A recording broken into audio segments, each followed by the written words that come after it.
आज की प्रेस वार्ता में मैं भारत के अंदर जो एक एजेंसी पिछले कई सालों से आतंक फैला रही है, एनफोर्समेंट डायरेक्टरेट और इनके अफसरों को एविडेंस के साथ, सबूतों के साथ एक्सपोज करूंगा कि कैसे ईडी के अफसर क्रिमिनल कॉन्स्पिरेसी करते हैं केंद्र सरकार के साथ मिलके अलग अलग राजनेताओं को फंसाने की। They are part of a criminal conspiracy and I will expose them today with evidence. सुबह कल 7:15 बजे के करीब जब मेरी बेटी स्कूल के लिए निकली तो ईडी के कुछ अफसर मेरे घर में आए। उनके नाम मैं आपको बता दूं, deputy director Ravish Bhardwaj, assistant director Mayank Arora, ये दोनों ईडी से हैं, Vikas Kumar enforcement officer, Varun Kushwaha enforcement officer, Manish assistant enforcement officer, Rajni और हरिशंकर सिपाही, 6 सीआरपीएफ का स्टाफ वगैरह वगैरह। और इनको हमने घर में दाखिल किया। इन्होंने कहा साहब हम आपकी तलाशी लेना चाहते हैं घर की। मैंने कहा घर आपके लिए खुला है, आप तलाशी लीजिए। इन्होंने मेरे घर में तलाशी लेनी शुरू की। मेरी छोटी बेटी नर्सरी में है तो वो स्कूल जाने के लिए तैयार हो गई थी, लिहाजा हमने कहा कि इसको स्कूल भेज देते हैं, बच्ची घर पे रहेगी तो थोड़ा ठीक नहीं लगता। और उसके बाद जो है हमारे घर की तलाशी का अभियान शुरू हुआ। पूरा घर इन्होंने ढूंढा, अलमारी, कपड़े, ये वो जो भी है। और उसके बाद मुझे लगता है कि 10-11 बजे या शायद 11:30 बजे होंगे, इन्होंने ढूंढान, इनकी दूसरी टीम ढूंढान करने लगी मेरे घर में। और जो असिस्टेंट डायरेक्टर साहब हैं मयंक जी, मिस्टर मयंक अरोड़ा, और इनके साथ जो इनके एनफोर्समेंट ऑफिसर थे विकास कुमार, ये मेरे साथ बैठ गए और बोले कि सर हमें आपकी स्टेटमेंट रिकॉर्ड करनी है। मैंने कहा ठीक है जी, कर लीजिए मेरे स्टेटमेंट रिकॉर्ड। और ये मयंक अरोड़ा जी अपने लैपटॉप के साथ स्टेटमेंट को रिकॉर्ड करने बैठ गए। इनके पास करीब 43 क्वेश्चन थे, 43। इन्होंने एक एक करके मेरे से प्रश्न पूछे। मैंने बिल्कुल तसल्ली से, आराम से हर प्रश्न का जवाब दिया लास्ट तक। प्रश्न होते होते होते होते 7, 7:15 बज गए होंगे। बीच में 6 बजे के करीब इनका एक आदमी मेरे यहाँ ग्राउंड फ्लोर पे, जहां हमारे पिताजी का एरिया है और हमारी बैठक है, वहां पे पुराने कागज कुगज रखे थे, वो वहां पे ढूंढ मचा रहा था। तो मैं तो ऊपर था, तो वो आया कि सर मेरे को कुछ मिल गया। सबकी जो है चेहरे पे खुशी की एक लहर दौड़ पड़ी कि भाई कुछ मिल गया। वो आया सामान ऊपर की, क्या आया? वो था दिल्ली हाई कोर्ट के अंदर चीफ जस्टिस बेंच के सामने दायर किया हुआ एक डिपार्टमेंट ऑफ हेल्थ का हलफनामा एफिडेविट, जो कि अपने आप में पब्लिक डॉक्यूमेंट है। तो वो इसको पढ़ने लगे और फिर उन्होंने बोला कि सब देखो।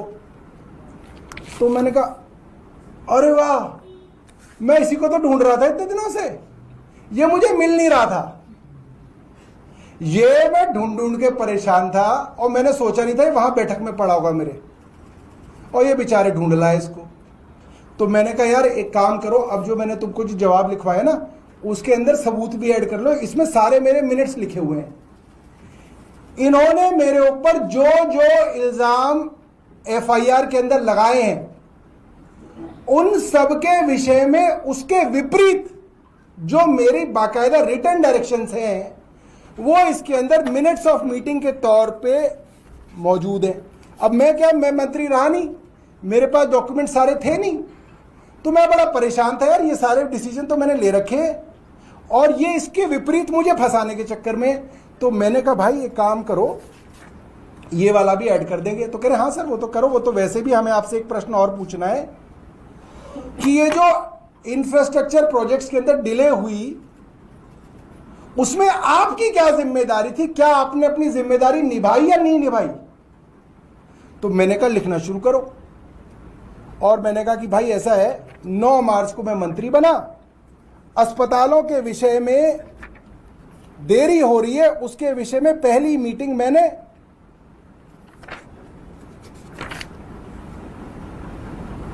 22 मार्च को कर डाली।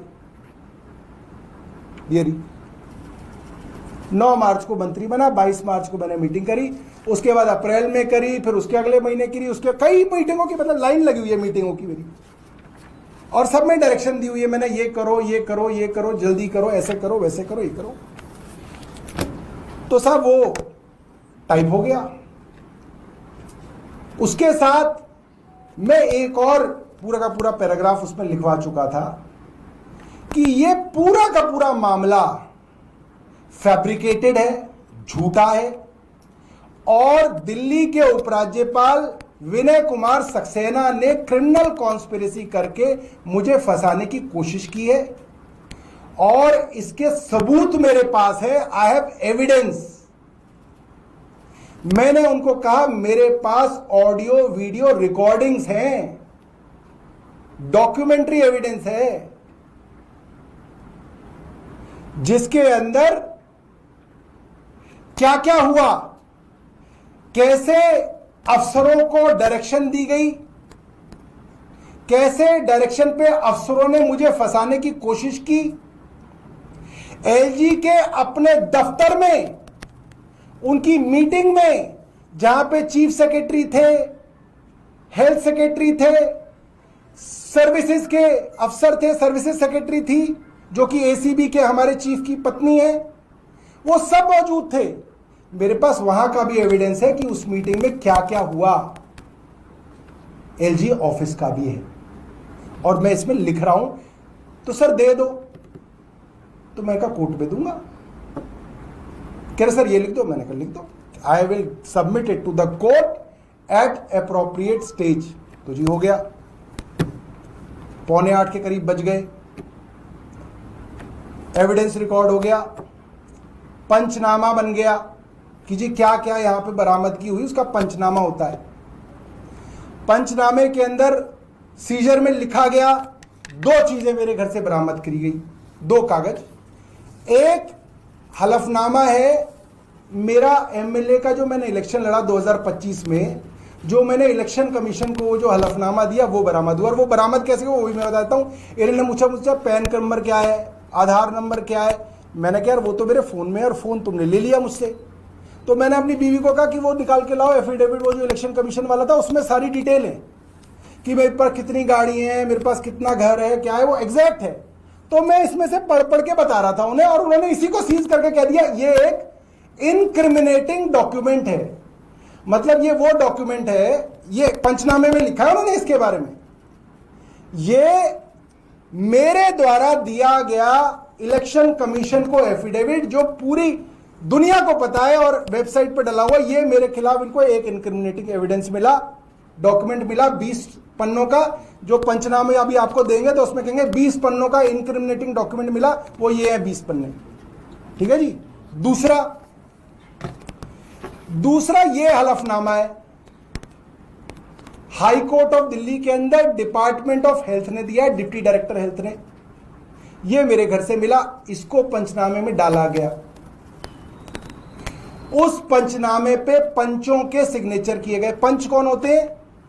एक्चुअली वो इंडिपेंडेंट विटनेस होते हैं, कागजों में होते वो इन्हीं के आदमी हैं, करते वो वही हैं जो ईडी का अफसर उन्हें कहता है, और उसका एविडेंस भी मेरे पास है। मैं ये भी साबित कर दूंगा एविडेंस के साथ कि ये जो पंचों का नाटक हो रहा है इस पूरे देश के अंदर, ये पूरी नौटंकी है और ये दलाली चल रही है देश के अंदर, ये मैं साबित करूंगा। I have evidence, documentary evidence है।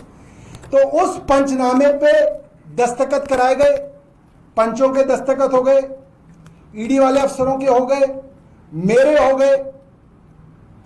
अब स्टेटमेंट पे साइन होना था। ईडी के असिस्टेंट डायरेक्टर मयंक अरोड़ा ने,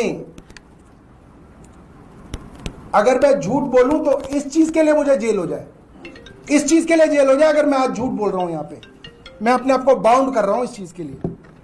ईडी के assistant director, assistant director Mayank Arora ने मेरी स्टेटमेंट को अपने लैपटॉप से गूगल ड्राइव और व्हाट्सएप पे कहीं शेयर किया, किसी वकील को शेयर किया, बीजेपी में शेयर किया या किसी अफसर को शेयर किया, मुझे नहीं मालूम, या एलजी ऑफिस में शेयर किया।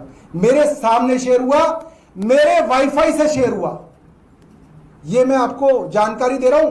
ये सब चीजें फॉरेंसिक एविडेंस में मिल जाएंगी, सब चीजें। मेरा स्टेटमेंट जो मैंने 43 प्रश्नों के जवाब दिए और एक 44वां ऐड किया इन्होंने लास्ट में, उसको इन्होंने किसी अफसर से शेयर किया है, जिससे भी शेयर किया, और फिर इन्होंने इंतजार किया।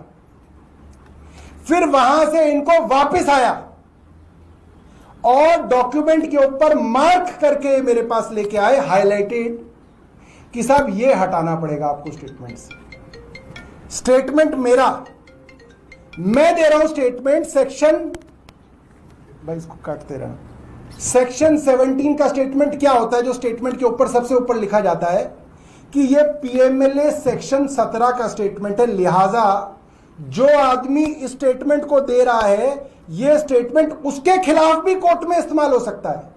मतलब ये कानून में कहीं नहीं है, पूरी दुनिया में कहीं नहीं है, मगर ये भारत के इकलौते कानून में ये है कि मेरा दिया हुआ स्टेटमेंट ही मेरे खिलाफ इस्तेमाल हो सकता है, पीएमएलए सेक्शन 17। और ये स्टेटमेंट ऑन ओथ है, और अगर मैं इस स्टेटमेंट में झूठ बोलूंगा तो मुझे ही जेल भेज दिया जाएगा, क्योंकि मैंने झूठ बोला। तो मैं ओथ पे दे रहा हूं। मैंने कहा असिस्टेंट डायरेक्टर साहब, ये स्टेटमेंट मेरा है, मैं ओथ पे दे रहा हूं सेक्शन 17 में, मैं जो चाहूंगा वो दूंगा ना, आप कोई ना इसमें से काट दोगे, आप कैसे हटा दोगे इसके अंदर से स्टेटमेंट? कह रहे सर समझो, हमारे को भी तो प्रोफेशनल दिखना है। मैंने कहा क्या मतलब हुआ? कह रहे सर ऐसे कोई ना जो आप कहोगे मैं लिख सकता हूं। मैंने कहा फिर क्या लिखोगे आप? कह रहे नहीं सर, जो मुझे ठीक लगेगा मैं वो लिखूंगा। मैंने कहा वाह भाई वाह, हम घास खाते हैं। मतलब मेरा स्टेटमेंट भी ईडी का असिस्टेंट डायरेक्टर तय करेगा किसी तीसरे आदमी को भेज के कि सौरभ भारद्वाज ऑन क्या कह रहा है। मैंने बहुत प्यार से बात की, मेरी पत्नी सामने बैठी थी, सर सर कह के। मैंने कहा सर ऐसे कोई ना होता है, ये स्टेटमेंट मेरा है। नहीं, मेरे प्रोफेशनलिज्म के ऊपर बात आ जाएगी सर, ऐसे कोई ना होता है, मेरे को सीनियर्स को भी तो जवाब देना है।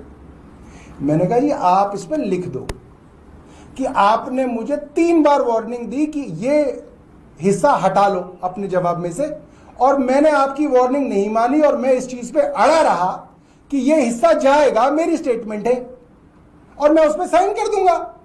भाई इसमें आप भी बच जाओगे, आपके अफसर आपके पीछे नहीं पड़ेंगे। कह रहे सर ऐसे कोई ना होता है। मैंने कहा फिर कैसे होता है? कह रहे सर अच्छा एक काम करता हूं, मैं आता हूं। फिर अफसरों से उन्होंने ये जो 8 बजे से जो 2 बजे तक हुआ है, जो बाहर खबर आ गई थी कि सब हो गया अब आने वाले हैं, और आते आते जो बारात रुक गई, जो ससुराल ही नहीं पहुंची, वो इसलिए रुक गई दोस्तों क्योंकि 8 बजे से 2 बजे तक इन्होंने किस किस को कॉल किया है इसकी जांच होनी चाहिए। मयंक अरोड़ा 8 बजे से 2 बजे तक किससे इतनी बातें कर रहे थे? कोई शादी का रिश्ता तय कर रहे थे? क्यों इतनी बातचीत की जा रही थी? क्योंकि मेरे स्टेटमेंट को मैनिपुलेट करने के लिए मेरे ऊपर और मेरे परिवार के ऊपर लगातार प्रेशर बनाया गया। मेरे फैमिली को यह अंदेशा दिया गया कि अब रात भर रुकेंगे और लेके जाएंगे। मैंने भी पत्नी को कहा भाई ये मेरे वकील के नंबर है, इनसे बात कर लेना सुबह। और पूरा का पूरा माहौल, ये लोग इतने तेज और इतने मजे हुए खिलाड़ी हैं, ये आपको साइकोलॉजिकली मैनिपुलेट करते हैं और आपके पूरे परिवार को मैनिपुलेट करते हैं। कोअर्जन, थ्रेट, ब्लैकमेलिंग, ये ईडी की कैरेक्टरिस्टिक है। ये मैं आपको बहुत जिम्मेदारी से कह रहा हूं और सबूतों के साथ दे रहा हूं कि आपको डराया जाता है, धमकाया जाता है जेल के नाम से, अरेस्ट के नाम से, और इनकी जो मर्जी है वो स्टेटमेंट में मैं दे दूं। मैंने कहा सर मैंने LLB किया हुआ है और ये जो इतनी मोटी क्रॉस एग्जामिनेशन की किताब दिख रही है, नहीं मैंने पढ़ी है, ये मैंने पढ़ी है। मेरी बीवी वहीं खड़ी थी, कह रहे तुम इसे ले जाओ, ये वैसे भी घर पे नहीं रहता। तो उनको लगा ये तो इसकी बीवी भी इससे पल्ला छुड़ाना चाह रही है। और बेटी कह रही पापा विल दे अरेस्ट यू? मैंने कहा बेटा सो जा। कह रहे but I have to become famous. वो मुझे, मेरी बेटी क्या कह रही है 11 साल की, कि पापा जब अरेस्ट करके ले जाएंगे ना तो मुझे अपने साथ रख लेना, तो मेरी वीडियो ना पूरे स्कूल में चली जाएगी, तो आई विल बिकम फेमस। यहां बाप को जेल हो रही है, बच्चे फेमस होने के चक्कर में। तो क्या किया फिर भाई साहब, 2 बजे तक इन्होंने पूरा जोर लगा लिया, ये कर लिया वो कर लिया। तो मैंने कहा यार तुम्हें जो करना करो, मैं सो रहा हूं जाके। मैं जाके कमरे में अपना जमीन पे बेड लगा के मैं सो गया। फिर 10 मिनट बाद ही दोबारा आए मेरे पास, कह रहे सर कुछ बात कर ले। कर लो। मैंने एक स्टेटमेंट बनाया आपके लिए, इन्होंने एक स्टेटमेंट बनाया मेरे लिए, आप ही का है, मगर उसमें से मैंने इररिलेवेंट हटा दिए। मेरे स्टेटमेंट से मैं इनको जो नापसंद है ईडी को, वो इन्होंने हटा दिए, खुद ही हटा दिए, और कह रहे हैं आप इसको साइन कर दो। तो मेरी बीवी क्या बोली, कह रही भैया जो हमारे घर मेड है ना रीना, वो भी नहीं करेगी, इतना पागल कोई होता है। इन्होंने अपने डिप्टी डायरेक्टर से मेरी बात कराई 2 बार, रवीश भारद्वाज जी से। उन्होंने मुझे सटल वे में समझाने की कोशिश करी कि सर ये आपके लिए अच्छा है कि जो हम कह रहे हैं उसी पे कर दीजिए, हम भी आपका अच्छा ही चाहते हैं। अफसर भी कह रहे हैं हम आपका अच्छा चाहते हैं। मैंने कहा आपका ये काम ही नहीं अच्छा चाहना, मेरा वकील मेरा अच्छा चाहता है, आप तो मुझे जेल ले जाना चाहते हैं, मुझे मालूम है ये बात, और आपकी राय मुझे माननी नहीं है। आप मुझे एडवाइस करने वाले कोई नहीं है, मेरा लॉयर मुझे एडवाइस करेगा, मैं उसकी एडवाइस पे चलूंगा।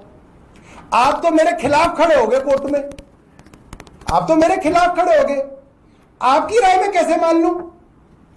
तो अब बात आती है सबूतों की, कि सबूत क्या है सौरभ भारद्वाज के पास। तो दोस्तों, एक मुझे ईडी वालों से बहुत सख्त शिकायत है और घर में परिवार वालों को भी है।